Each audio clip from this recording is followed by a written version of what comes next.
So without further ado, I'm gonna hand the mic over. I really love, just one more time, really love working on this book, and I'm super excited to, have this all be coming together tonight. And then also on Saturday at Industry City, we have another event at 3:30 in the afternoon. So I hope to see everyone there too. So without further ado. Thank you. Thank you. Thank you. Thank you. If you didn't know, I'm Timmhotep. And before we start everything, I would like to acknowledge Dallas Penn, who we recently lost. For real, yeah.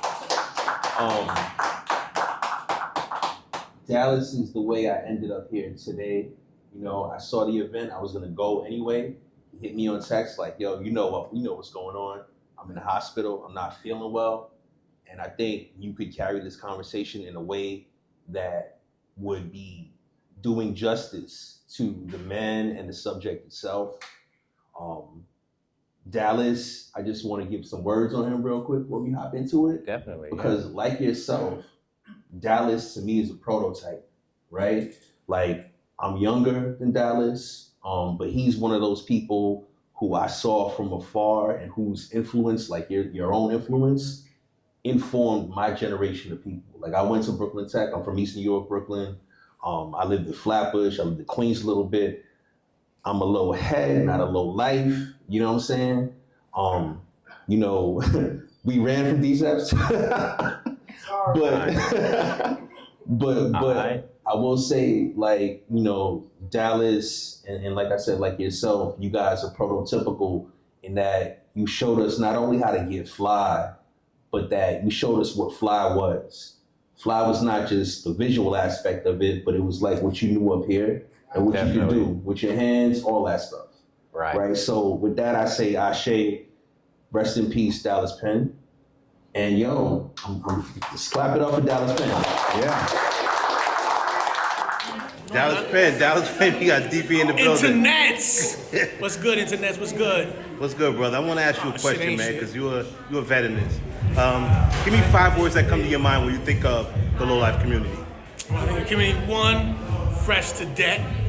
All right, that's 3 words, so I kind of cheated on that one. That's one word though, #wise. But fresh, just always crisp, always stunning. I love it when somebody's got something, man, that you've never seen before, or something that you want to acquire, and they just rocking it right. It's like, ooh, now I really want that piece. You know what I mean? Another word, man, persevere. All right, we still here. We still rocking this shit, man. Things that came and gone, man. Brands, styles, movements have come and gone, man. All right, this movement right here is still going. Why? Because it's really bigger than the people in it. It describes the aspiration of particularly the African American. It starts with the African American. Who believes more in America than the African American? All right? Just the simple fact that African Americans is not out here stabbing everybody in the neck for reparations. All right? They believe that this shit could happen. I believe that I could fucking own a yacht, or I could fucking own a stable of thoroughbred racehorses. Or I believe I could be on a ski resort. I believe in these things. I believe in this lifestyle.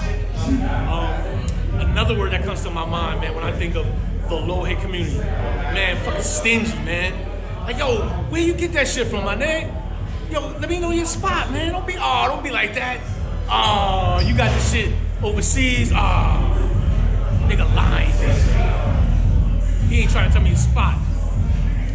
Yo, another word that comes to my mind when I think of low-hit community, man. Yo, degenerates. Yo, sometimes, man, like, yo, let that old piece go, my dude. Let it go. The shit got mad, eats at the cup, is mad fucking dusty. Let that old shit go and get you some new shit. For real. Stop being a nigga in dusty, dirty, old shit. That's not what we do. If you got an old piece and it's beaten down, yo, for real, give it to a homeless, man. Let that nigga get some taste of lifestyle. Let that nigga get some fresh. And you acquire some new shit. Just cause it's old, just cause it might be a grail or whatever, let the shit go sometimes.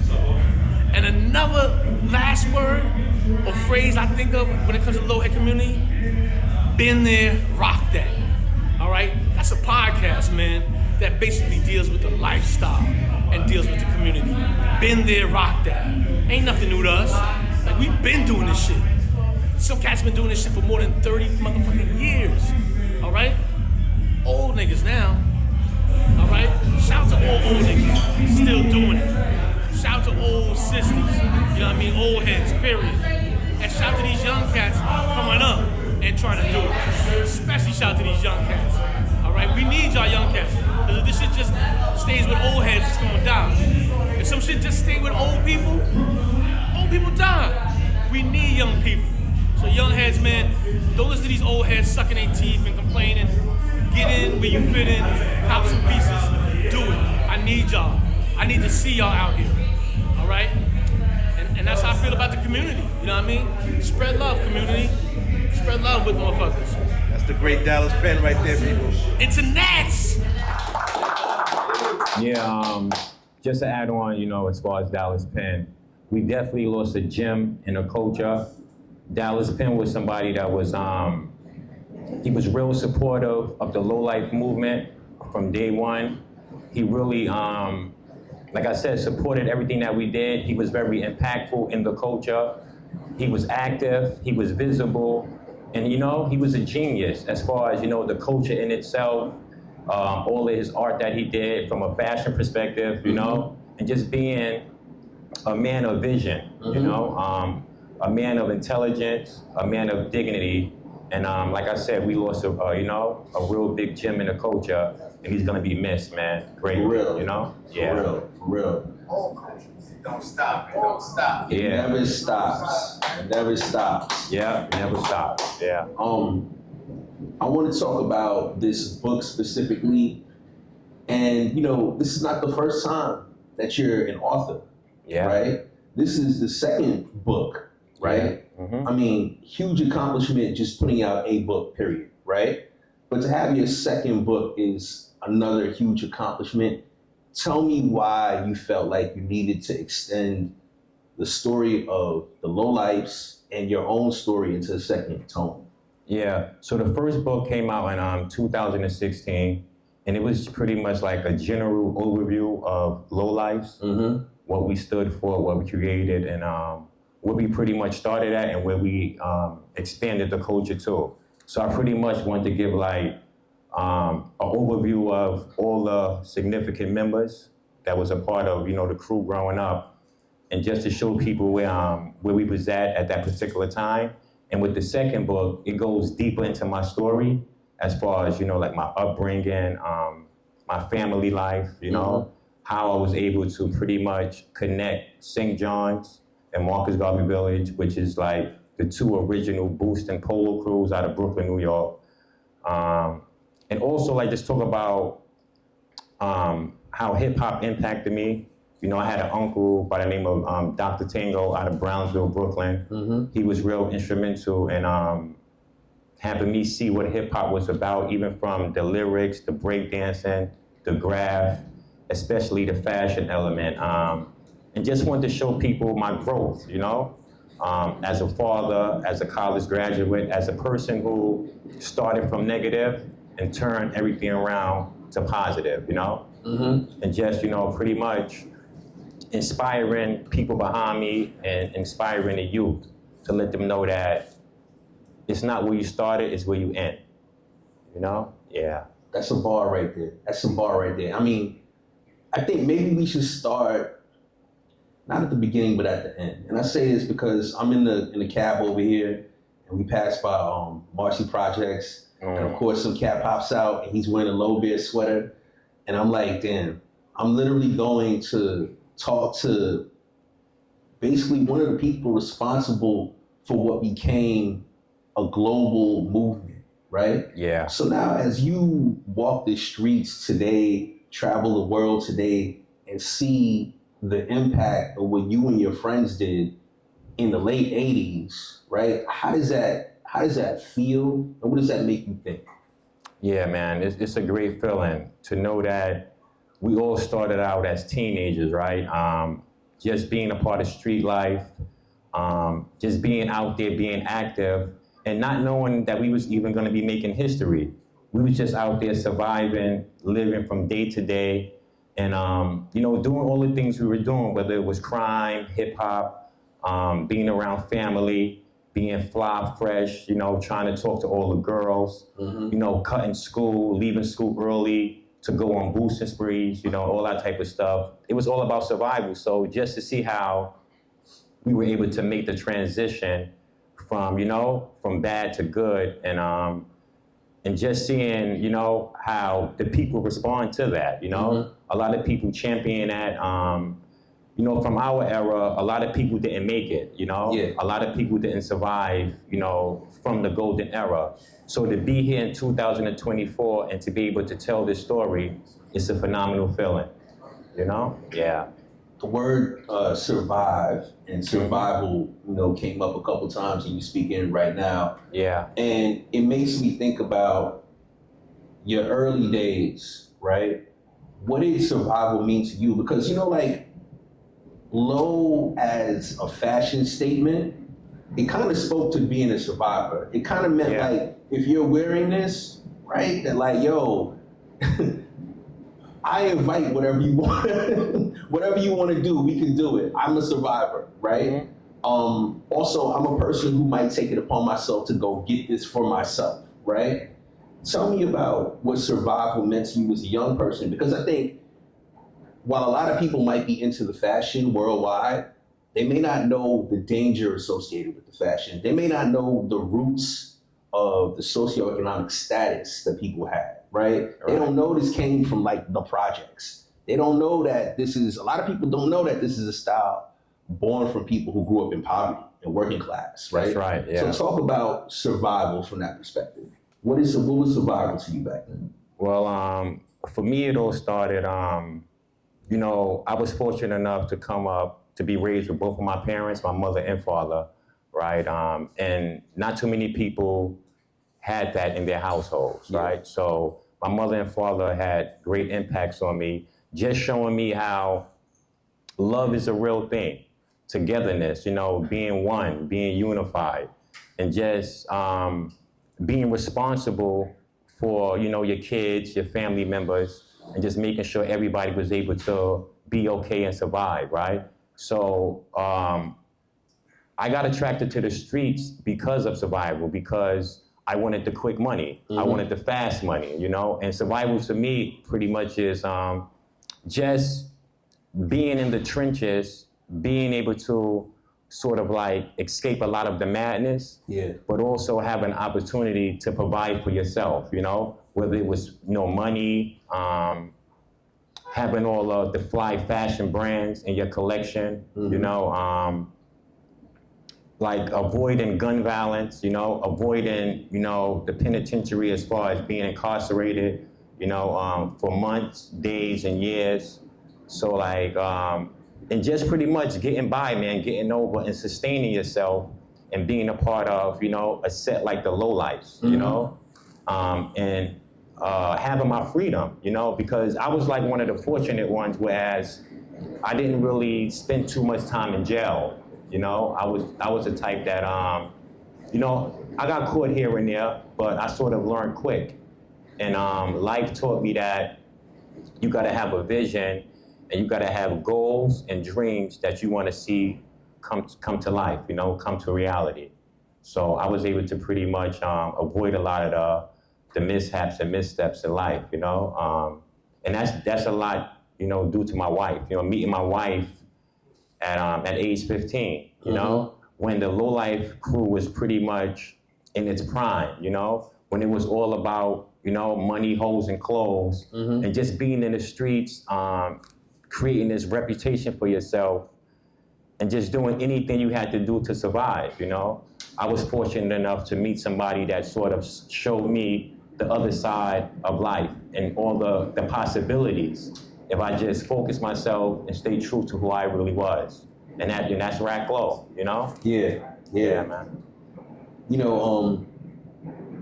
talked about survival and you talked about coming from a family unit as a strong family unit. Yeah. And I think one of the things that's impressive about just you as a person is your ability to bring people together and organize, right? Without having to be like, I'm trained to be an organizer or saying, yo, I'm a community organizer. Bringing together two crews from Brownsville and Crown Heights at the time you did is no easy feat, right? Definitely not, yeah. It's, as a native New Yorker, it blows my mind to walk in the neighborhoods I be walking in right now, because back in those days, in your time, I'm like a little child, right? But even in my teen years, you would have to know somebody in a neighborhood to be going to certain neighborhoods like by yourself, like Dover, right? You'd have to know people. So thinking back to those times and thinking about you as a person bringing together these crews to create this larger low-life umbrella, right? Tell me about what you learned about people in that process and why you even did it in the first place. Well, as far as why I did it in the first place, I seen the similarities in both crews, and that was, both crews wanting to be fly, wanting to have, better things in life, wanting to have high-end fashion, and wanting to be a part of hip-hop culture, whether it was from an MCing standpoint, breakdancing, graffiti, DJing. That's one of the things that really united us. We all had, interest in the different elements of hip-hop culture, And me being a young kid that I was like really liked, I wasn't the type that that people sort of like look down on, I was like a likable person. So when I first lived on St. John's, I created this set of friends, we were all loyal to each other. I'm talking about even before lowlifes, I'm talking about, like my man A.B. Rock is here, we're like childhood friends, and our friendship still stands strong to this day. So even before lowlifes, I was a part of a teenage crew, and then my mom and my pops, we had the privilege of moving to Brownsville, which is Marcus Garvey Village, and me knowing all the stuff and all the activities we engaged in while I resided on St. John's, moving to Marcus Garvey, I was also into hip hop. Hip hop never left my life, Even, like I said, my uncle, Dr. Tango, he was heavily involved in hip hop, having all the jams and the block parties. You just see, mass amounts of people coming out to enjoy themselves based around the music and the culture. And I just seen that it was necessary to sort of like unite and bridge both elements as far as St. John's and Marcus Garvey, based on the interest they had in hip hop culture and hip hop nightlife, So, in me doing that, and like I said, I was young. I didn't know what I was doing. Yeah. I just wanted to bring my brothers and my sisters together, because I knew together, we're stronger as Voltron, the more the merrier. So, I did that. In the beginning, it was some, resistance. A lot of people didn't want to, unite with the other side. But after a while, they seen the benefits, and they seen, how stronger we could be as one united force. And that's sort of like, that was the beginning of it. And ever since then, it sort of, took on a life of its own. It started here in the States. Well, first in Brooklyn, New York, then it flourished out to different states. And now it's like on an international level where you have active chapters in like Paris, Mexico, Sweden, London, Amsterdam, Japan, Africa, Tokyo, Japan, So it's a great feeling to see how there's like a large amount of people and an influx of even the youth, nowadays, that's really interested in what we created and where we sort of like propelled it to. That's dope. Hip hop, you've been talking about a lot. Yeah. And I think one of the really interesting, kind of passages in the book are about a club called Sensations, which I believe is in New Jersey. Newark? Was that Newark, New Jersey? Yeah. Newark, New Jersey. I think I've heard people like, Tame One, rest in peace, Redman, shout out Sensations and all that. Yeah. flash us back to that time, right? Because you talk about hip hop as a motivator for both these crews that came together to become lowlifes, right? Talk about what the nightlife was like. Talk about, because like getting fly is not just walking down the street. It's also like, I'm making this nightclub our fashion show, right? That's right, yeah. So tell me a little bit about that. Like, bring me to 1988, 89, right? In a club and what it was like when the lowlife crew came through. Man, it was pandemonium, you know. Just being, you know, young kids and young teenagers. With me, I probably started going to the hip hop clubs when I was like 11 or 12. I wasn't even the legal age to enter a club, you know? But for some particular reason, we just always managed to get in, you know? Either the bouncers was letting us in, and on some occasions, we just bum rushed the door and got into the club, right? But me being a young kid in the club, I got a chance to broaden my horizons. I got a chance to actually see hip hop, you know, at that particular time and what it really meant, you know? I got a chance to interact and see some of the greatest hip hop artists in hip hop history, you know? Whether it was just actually seeing them, you know, conversating with them, seeing them perform live, and just being in that whole atmosphere. But I think like going to hip hop clubs and being a part of hip hop nightlife, it sort of like took us out of our communities and gave us something else to see, you know, because unfortunately a lot of people never leave their communities, you know? A lot of people never leave Brooklyn to want to travel to New Jersey, to want to travel uptown, to the Bronx, you know, to Manhattan.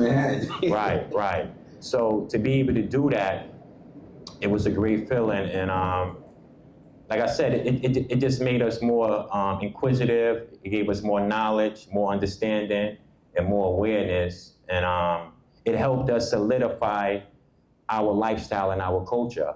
Because, you know, being there based on our, you know, our fashion identities and people really seeing us, you know, low down from head to toe and doing it on a regular basis every weekend, you know, whether it was the DJs, you know, the females, the club bouncers, you know, other rappers, other breakdancers. It was real inspiring for them, you know? And that's how, even to this day, you know, a lot of the hip hop historians, they're so knowledgeable of lowlifes because we stayed in their faces, we stayed active, and we stayed visible.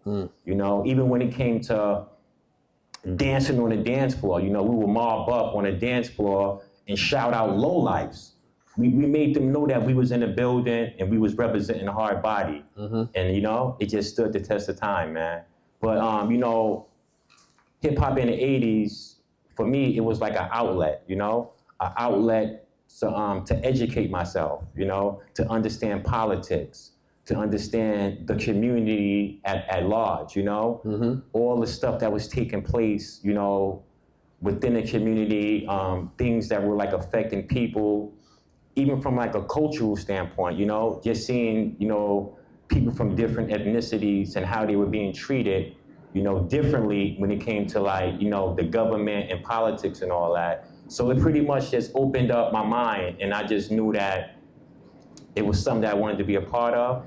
And it was like artists that really made it their business and their goal to educate people, you know? Yeah. Because for me, like, hip hop, you know, it started out as a vehicle to bring awareness and understanding to people, and to let people see, you know, what life was really about, the possibilities in life.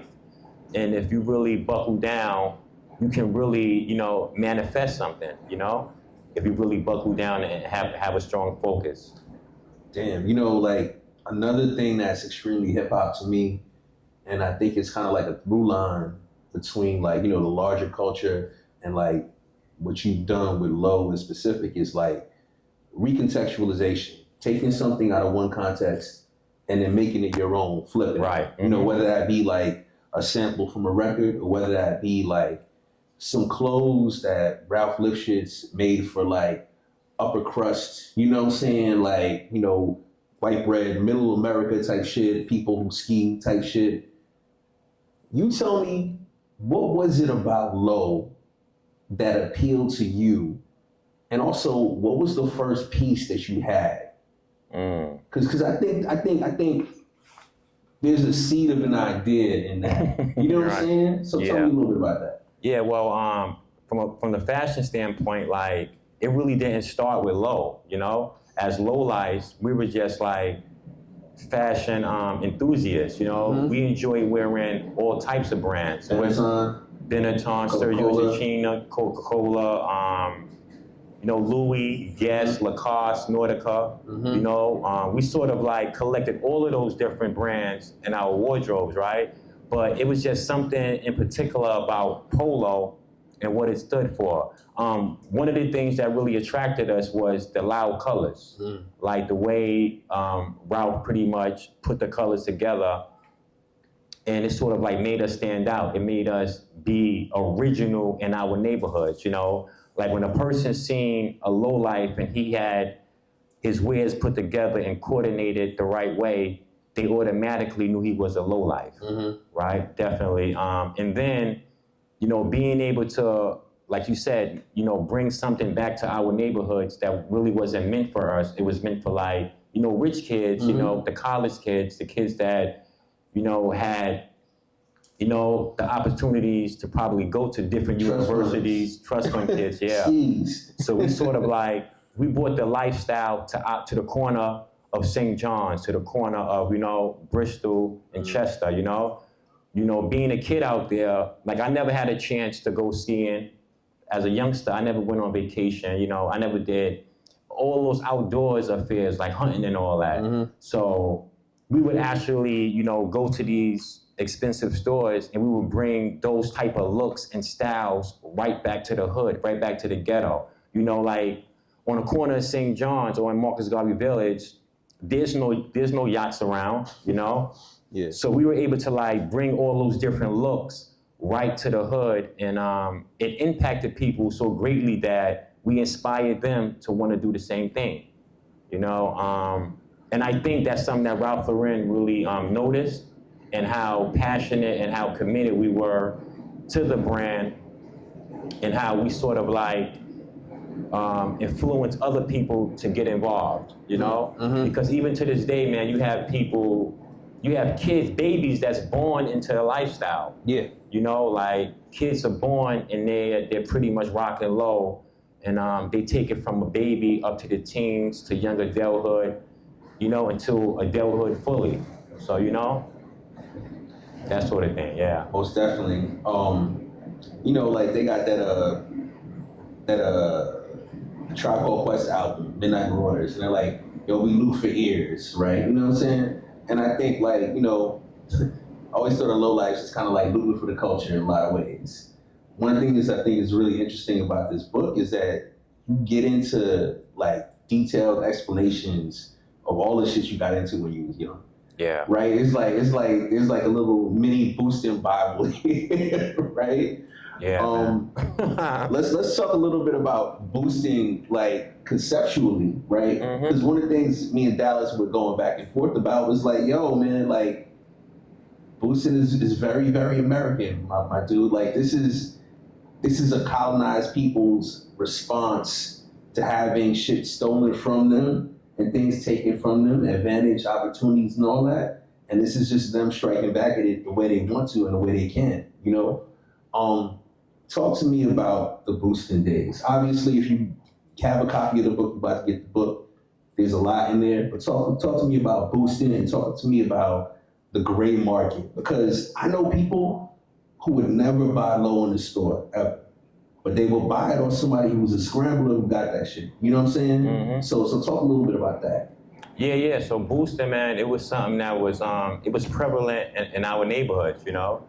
It was something that all the kids a lot of the kids that grew up with me, it was sort of like a means to acquire the things that you really couldn't afford, you know? A lot of us came from poverty, you know? Some of us came from broken homes, you know? And just being able to have an activity like boosting, it let us, you know, get our hands on the things that a lot of our parents couldn't afford, You know, like I have 6 brothers and sisters. You know, wow, yeah. I'm the 7. Like I'm number 7. So, you know, my moms and pops, it was hard for them coming up. You know, like my mom. I never seen my mom work a 9-to-5 job. She was a homemaker. Yeah, she was a Your dad homemaker. had multiple jobs. Yeah. Yeah, so my dad, he sort of like, he held down the household. He made sure all the kids were provided for. He worked a graveyard shift, you know, as far as, you know, holding down different jobs.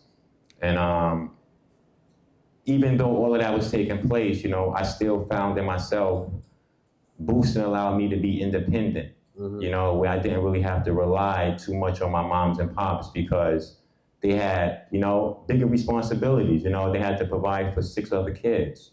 So by me just creating my own like path to getting all the things that I wanted, that I cherished, that I enjoyed having, boosting was that outlet, you know, and like boosting, it was something that was like really, really visible in the community, you know? You had people like because even before Rack-Lo, you know, you have boosters that's like considered boosting legends, you know? Boosting Kev. Yeah, you had like boosting Kev, you know, rest in peace. You had boosting Billy, you know, my man Frizz Low. You know, you had E-Yuck, you had G George, you had Frankie Boo. So it was like a lot of older guys who sort of like started it, paved the way, and then you had like generations follow that, you know? But with me, I sort of like, I took the boosting and I didn't remain in boosting, you know? Yeah. I took the skills and, you know, my understanding of that, even from a street life perspective, and I sort of like transitioned, you know, from that to being positive and just knowing that I understood that all the street skills I had were transitional, you know, and I was able to like apply all of those skills in corporate America, you know, throughout my college experience, but I just flipped it, you know? But boosting in general, it was just, you know, an outlet for us to survive and to get quick money, to be seen as you know, as survivors in the community, right? And just letting people know that we were here to like take what we wanted, you know? Definitely. And I think another really interesting thing is that, you know, you'll see loss prevention is what they call security of stores now, whatever, them trying to adapt to your methods constantly, and then y'all find ways around their adaptations. To me, it's almost like real life hacking, right? You know what I'm saying? Rather than doing it on the keyboard, it's like, all right, bet y'all came up with this. All right, we're gonna come up with this, right? Like this is the remedy to all that. This mic is, I don't know. Anyway, we can keep it moving. I want you to talk about, all right, we do the switch out? Switch out. 1, 2, all right, bet. I want you to talk about, because you mentioned your wife earlier, and every time you mention your wife, if there's not a smile across your lips, you see it in your eyes, right? Like, I feel like the emphasis on the love and the loyalty that we talk about when we talk about low lives or whatever is definitely present right there, right? Talk to me about modeling a healthy relationship with a woman as a man, right? As a Black man who comes from the low life culture, and how important that is. And not just a family, not just like a 2-person unit, but a whole family. You know what I'm saying? Like you're now a pillar of your family. Right. Talk about that.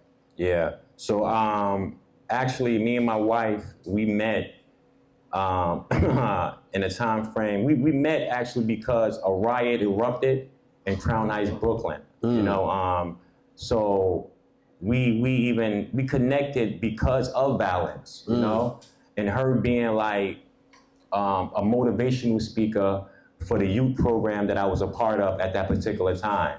You know, I was 15 and she was 16. Honestly, man, I just think that we were blessed by God to, you know, to be able to form that union, you know, because she had lived in Flatbush. I was from Brownsville and Crown Heights. And I think it was just destined, you know. And as far as being in a relationship, you know, and being a part of true love and loyalty and Black love, it's a great thing for kids to see. Yeah. For the youth to see, and just to let them know that love is real and it's all right to love. You know, a lot of people, they may have a feeling or an emotion that it's not good to be loyal, dedicated, and committed to one female or one woman, but I got that sort of from my father, like me growing up, being in a household with my mother and father, like I never seen my father stray away. I never seen him, go outside of my mom, They were always there together, whether they were struggling, fighting. It was a lot of domestic violence in my household, where cops was called, people being arrested, a lot of fist fights, a lot of arguing, but I never seen my mother or my father fold, I never seen my mother break up with my father. So me seeing that, they sort of like instilled in me the importance of, being unified and having one partner, and I just felt like when I met my wife, I wanted to like emulate what I seen from my mother and my father, that was real important to me. And then as time went on, it sort of like, trickled down into the culture, into the world, and we became this sort of like, this couple that can be like, sort of like, like emulated, Yeah. An example of true love, an example of Black love, and an example of, true leadership, like not settling and just seeing the benefits of one another. How we building together, we created a family, we both went to college together, we had our first apartment together, we had our first child together, So that's real significant to me, man. Can I tell you what's also really, really significant in addition? In the book, the spread, the layout with y'all together, modeling the low in the different eras and all that, to me is so fire. Like I've never really seen that in the book, Yeah. And I think it's a visual representation of your bond and also you guys' impact, you know? Yeah, so like that section in the book, I think it's called Collection Lifestyle, the collection, right? So we pretty much, and this is the first time this has been done in low life history. I mean, even outside of low life, just as far as Ralph Lauren and fashion in general. So we just wanted to like display our love and our skill and our vision for dressing, and we wanted to like just take all 23 Ralph Lauren brands that he ever put out and just bring them all together and just create this ill, collage of style, fashion, and different looks, as it relates to the different elements that he sort of like build the clothes around. And like that, to me, that was historical in itself, Indeed. Just seeing how we were able to take all the lines and sort of like give people that, that understanding that it's not all about low, it's all about, having style. It's not always about fashion, it's about, and style, you're born with style, either you got it or you don't. It's style is something that you can't learn. So we just wanted to like demonstrate that within the book, but also do it from a love and loyalty standpoint, like husband and wife, and just constantly creating new looks, and just carrying on the torch for the culture, and our sense of style and fashion. I love that. Yeah. I might want to get a time check soon. I got a couple more questions. Am I good for a couple more questions? All right, cool. Well, first, in mentioning your wife, oftentimes people talk about like the low culture and the low fashion, but they never really acknowledge women in it. Right? And the low wives were there from, early on. Talk a little bit about women in the culture and their contributions. Yeah, the woman was definitely there with us in the beginning, even from, a boosting standpoint, we had females, because you have the low lives and you have the low wives, they both go hand in hand, so as far as the original low lives, women were always visible and present and they were a part of us. Even like going out enjoying the nightlife, you will see like females there. If you go back to like our classic photos on the Deuce and all the hip hop clubs like back in 1988, 89, you will see females there, you know. But I think it's real important to have that representation of females within the culture because they're a voice alone, you know, and they bring so much, you know, to a relationship or, you know, to the culture and lifestyle. So like I always been like a supporter of, you know, the female element within the lifestyle, even from the 80s up until now, you know, and just wanted to see more females get involved. Maybe not from like a negative boosting standpoint, but just, you know, just being stylish, you know, and representing something that's original and that sets you apart from any other crew that I can think of in mankind. Because when it comes to lowlifes, I've never seen a group of people so diverse and able to like really stand strong on their beliefs and take it like from one place in the world and have it travel across the entire globe, you know? And when you look across the entire globe, you still see females represented heavy, you know? Like on my Instagram, I posted like the Belgium Polo Union. There's females there, you know?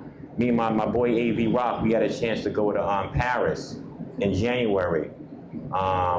It's females in that particular, you know, polo crew.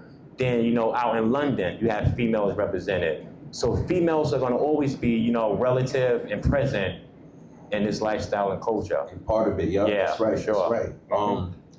You know, we got this video playing in the background. Yeah. This is an event that everybody I think knows about. Cause like, thinking about this book, thinking about your story, I'm like, damn, this could have only happened in New York, yo. Because, you know, I know Italian cats from Bay Ridge, that's low heads because of y'all. You know what I'm saying? I know Dominican cats from Queens, you know what I'm saying, who's on the low life wave and all that. But I think about New York City as being the epicenter of all these different cultures, you know, brushing up against each other, right? You know, people going to high school together, riding train together, et cetera, et cetera.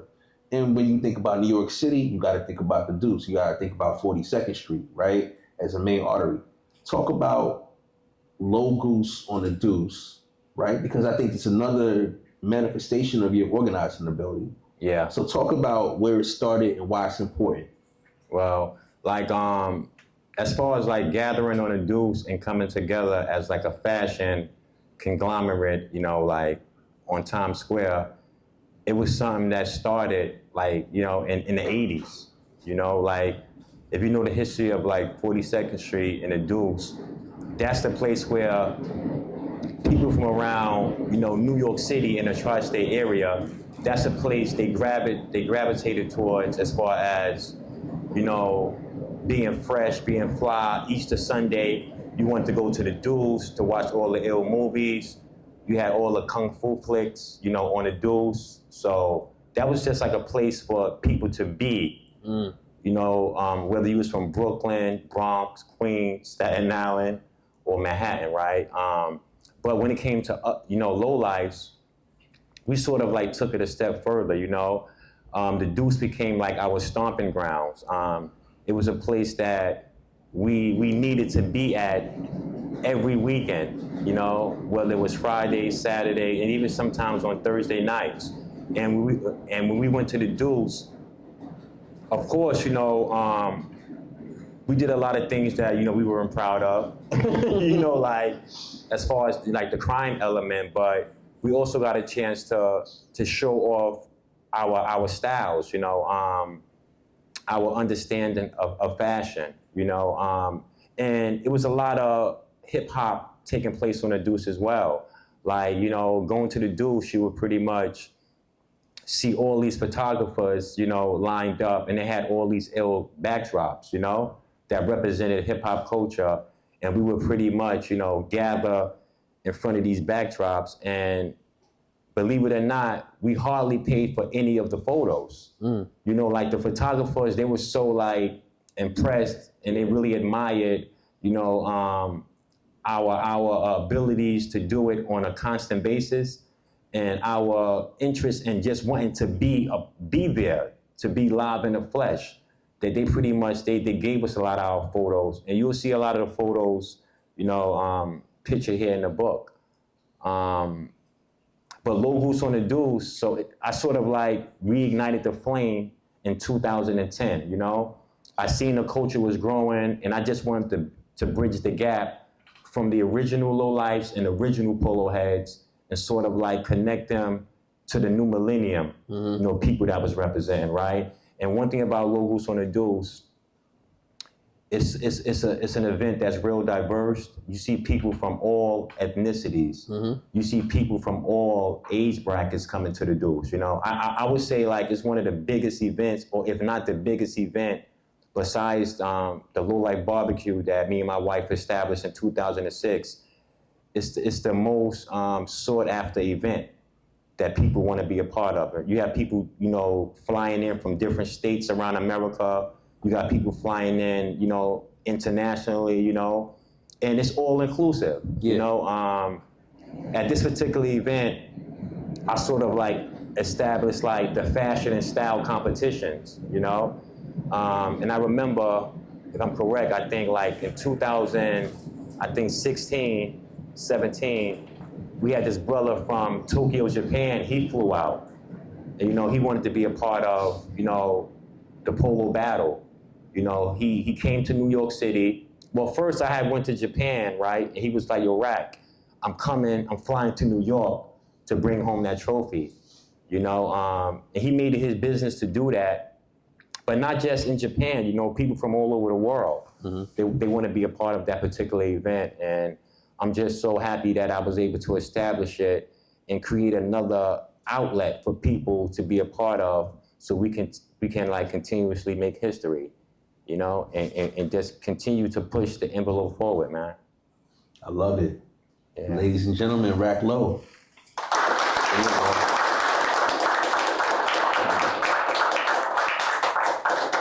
I'm wondering, do we have time for a Q&A with any audience people? Yeah. Anybody in the audience got any questions y'all want to ask? Step to a mic. Don't be shy, please. Yes. I'm about to bring you the mic. Look at me, Donahue. Or just When did you know that you were really making an impact with the low life culture? I would say I realized that we were making an impact. Like I would say, like from 1989 to like 2005, just seeing how we, like I said, how we influenced and motivated other people to sort of like try to like follow in our steps as far as the looks, the different brands that we were wearing, just seeing how our names kept ringing bells heavily in hip hop culture, how a lot of, you know, celebrities started acknowledging our contributions, and also seeing the wide impact we had on an international level. I seen that people were really interested in our stories, like a Robin Hood story, and how we sort of like, we just didn't accept anything. We didn't accept our conditions. We didn't cry over it. We sort of like went out there and made a change for ourselves. And I seen that people really started to appreciate that. And I seen that we were really like making a change, you know? Yeah. 1989, all right. Yeah. Can I ask a follow-up? Yeah. What's the first time you seen somebody in low on television and been like, yo, that's our influence? You remember a music video? Do you remember a news segment? Any of that? Well, I'll be honest with you, man. Growing up as a kid, I didn't really see nobody on TV wearing polo. You know, the first time I seen somebody wearing polo was in my neighborhood. You know, like with some of the legends, like my man Mike, like I said, Frizz Low, Boost and Kev. We had people like Dollar Bill Dave, you know. These were the people that sort of like ventured out, got all the exclusive low, and they brought it back to our neighborhood. So Nah, for me, it didn't start on television or entertainment. It started like right there in my neighborhood. Yeah. And that's like where the influence came from for me. You know? Well, I was more asking like the TV. You know, they got it from y'all. You know what I'm saying? Right. So like, you ever watch maybe a Grand Poobah video and be like, oh yeah, he's up on what we about. You know what I'm saying? Yeah, definitely. Like or like obviously Raekwon be like, all right, he's tapped in what we about. You know what I'm saying? Yeah. Like as far as like people like Grand Poobah, he definitely he was influenced by us, you know, because one of the elements that was a part of our dress code was the knapsack. You know, whether it was a JanSport knapsack or any type of knapsack in general, but for us, the knapsack, it wasn't a tool that we used like to carry books in. It was a boosting tool.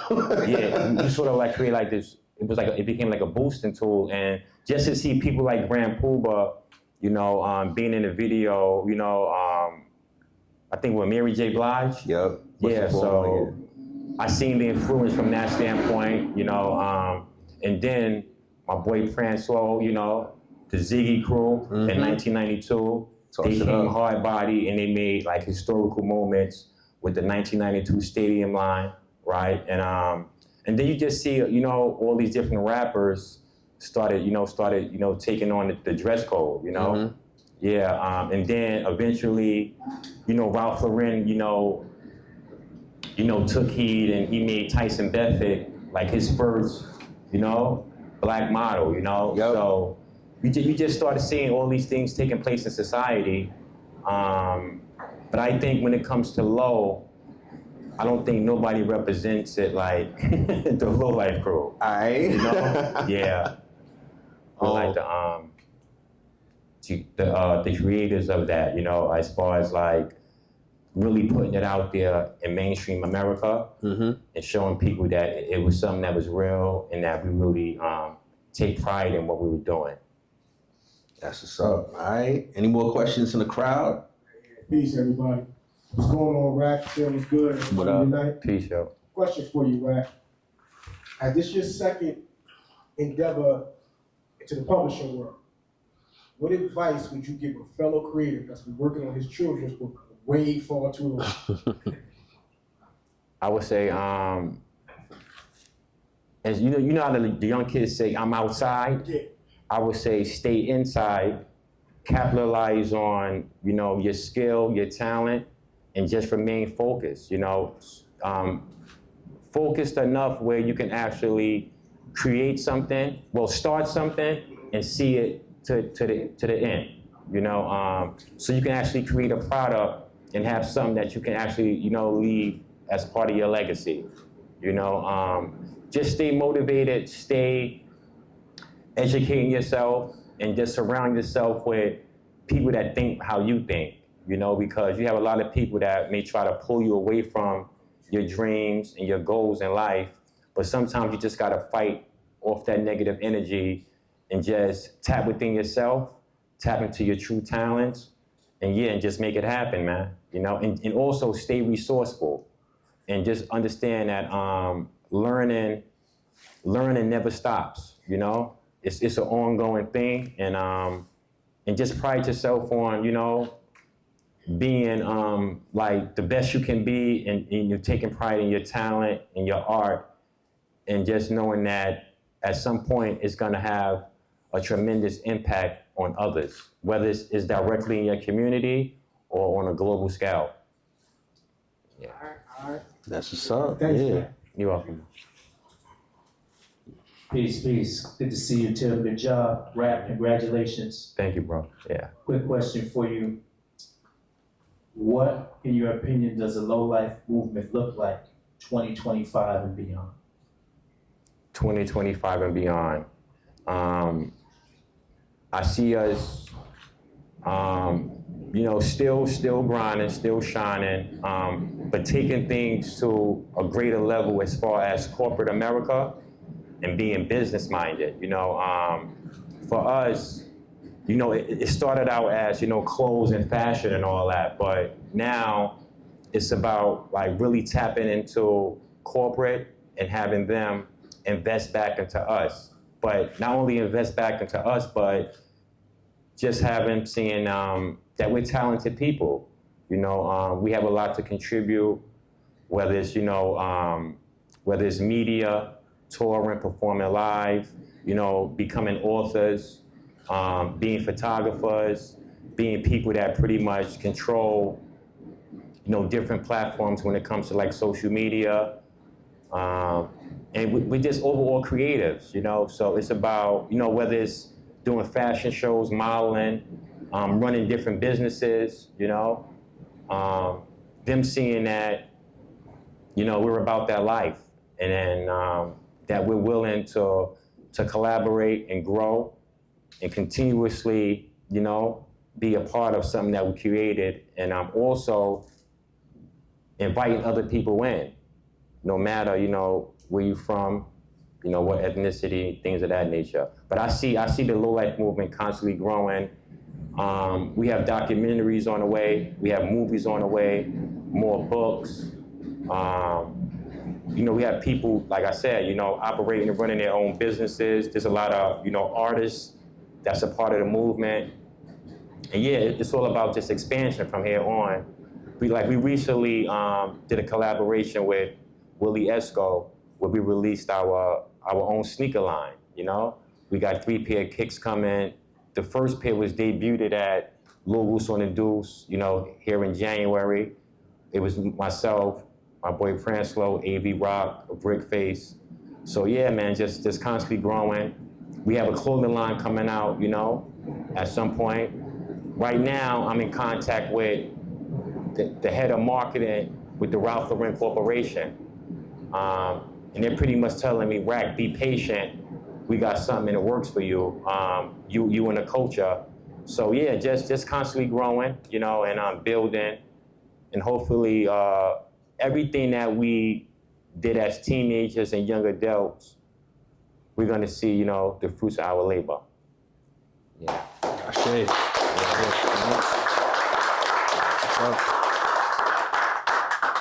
All right, I think we're good now. All right, y'all, clap it up for Rack-Lo. Author, innovator, founder, stylish guy. Thank you, bro. My man. All right. Yeah, we have books available for purchase. I just want to say too, y'all, I appreciate everybody coming out tonight. You could have been any place in New York City, but, I really appreciate everybody coming out tonight, and being a part of this official book launch. I appreciate you guys, and salute, much love and loyalty, y'all. Word up. All right. I got it. Yeah.